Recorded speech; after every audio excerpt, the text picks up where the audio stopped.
வர்றது 7 நாள் ஆகும் சார். வரத்துக்கு 5 நாள் ஆகும். பையன் வரைக்கும் வரும் சைக்கிள். அதுக்கப்புறம் பஸ்.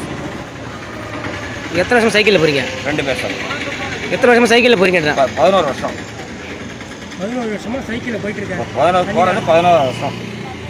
11 வருஷமாக போகிறாங்க சைக்கிளில். போகிறது 11 வருஷம். எத்தனை நாளில் போவீங்க அங்கே? 7 நாள் ஆகும் சார். அங்கே போனால் உங்களுக்கு வரவேற்பு தருவாங்களா? சைக்கிளில் போகிற சைக்கிளில் அதெல்லாம் ஒன்றும் பிரச்சனை இல்லை. இப்போ வந்து உங்கள் பேர் சொல்லுங்கள், பாப்பா பேர் சொல்லுங்கள். என் பேர் கணேசன்.